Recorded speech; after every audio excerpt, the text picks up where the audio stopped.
Ewakwa bado ba Badwam Kasee no eso afa nyabre ne tie nsam ni nkyeremu ankasa omemu sofo ya ohwekua yo ho ensam so Dr. Usafiye akoto e de ato mabunu nyina anim sabroso se ye de ho ahyekuam wose ne se de akua yo apagya no ho so wo man Ghana mu na nya kane tete no se de aso ne sekan ye de donom nko ano e wose mabunu abenso ehwede wo ho ehyem fi se wo ye kua ubenya mfaso pa e wo so Adom TV Kasee ene to so Juma ya Cosmos for akofa ben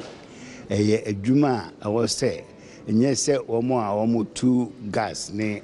petrol nkona wo se omo nyina so hweso na omo de boa ewo agriculture na emom enwuma ewo babia no ombetuma hwe Cosmos niam a omo ye so na omo so ahwe ekwan a omo so befa so ama mabunu no etimi anya interest wo mo na kire se kuayo usomu ya ebituma hwe wo ne ohire no ma no abusuafo a tse de na ebapanom emre no netie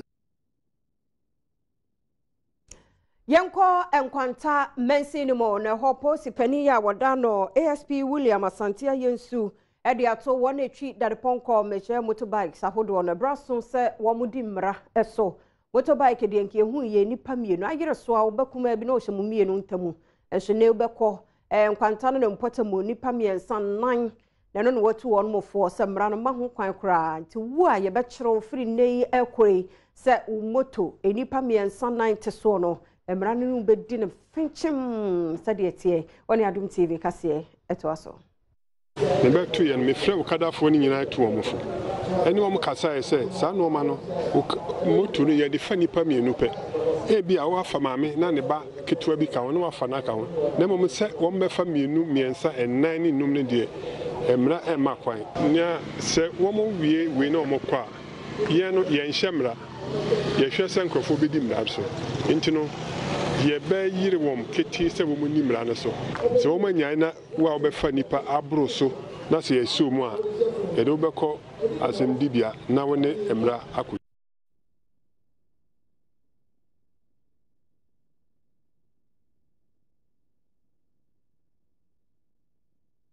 and some fofromo na General Secretary Demba Christian Council of Ghana Reverend Dr. Opuni from Pong ere tujache mebraso samanyofo so omoje nsori so tumo titru se nsori bi aye bibide abo mayi mpuntu no wonyintum na sani abasobodie bi a wobetime de abo womo Christian Health Association of Ghana on guest house a wopa hontoma na General Secretary Demba Christian Council de semi tuja wochirimo sempempi no sorry so ombo homoden power pomoden fem so amanyofo yi eni nkaye mmo wono mu abaso hadwen woni Adom TV Kasee eto an nkomo twetwe no eso see Ghana ha hospitals ne clinic o kabo mu a emu be se nchemu be kwasa aduanan eye nsori ne dia na emom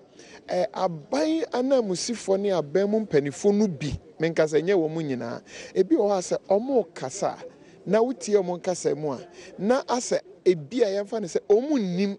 ensori no mo a won de aboa na se omu nim de a ene ebu na omo hyeda se obuo ne ni de a omo wo no omo fa mo enye omu nyina na nso omu a wote baako mienu bi kasa o kasa kire asofo ne asori mpanifo no a na eya ye se ne asorifo no nsorifo no ye boa no ebi wo ha na nim na omu nim na so omu nim de a ene no obi be kasa ebi wo ha na obuo ne ni de ese se wo de ma no onfa ma Adwumakuo bi ya enhye abanyase one country director and as adwumakuo no Engage Now Africa one country director ye Cecilia Mankwa odi ato osofo ye ohwe communications anim sebraso so mayin twia hodo di nyina no ICT no ebe ye adwuma ewo ho se be bia sese o man ni wiase ye duro no technology ne die be bia afom enti no se asoye no ehwe se bia nkro kakra bi mu no ombenya mfaso wo so a na ne eya to sini ti wasre se emiamia hodo bia ICT munim die won mu nu ho no ebraso se won so onya bie detime boa oman ne nkyekere ene nkanko sesia no se na wiase ye ko no ye hia internet e dia ye dwuma meboa na ye telecommunication networks ti omo no betime boy ma ya spread sa your friends and connectivity to all over the place intino ya nyomu anasa say government to me am more mfanya me yanko other communities, na especially deprived communities na. A bad day, say a bit me catching up with the theme of team na UNESCO diabano say literacy in the digital world. It will just benefit the few. A percent a benefiting crophobebre. Now say a trauma so and we want the we pertain to me trauma who you so for me to me say two ni waha, who to me TBBC, who type adiana. Ebema o mini na de ade ye pese yes anya mani nyina etumi kyerɛkyerɛ mo the importance of being the phone or mokra no. Ye kra wakase ni mu dia nan no afutuo ne kokobɔ ne adesrɛ na ekɔde ama ye nuanoma na ye maame mu nkramofo nyina na sa awofo no sɛ ye mamma yo no ye hwɛ sɛ nwoma sua bedi won tintimman na ye nya sɛ empempin ye pre de emofra bi ete sa akɔhyehyɛ awareɛ mu no Hajia Yasmin Adam Mohammed apiedu ya wono na national president de ma Islamic Women's Wing ene de nsemi etudwa ya pese ye be free hanom na saa eniema ye de tete ye ma eye education a ye hwe ni yie ye ma college school entam ekoware na ye ma wo mo fa wo mo pe ensua de kodu pempenso a be boa wo mo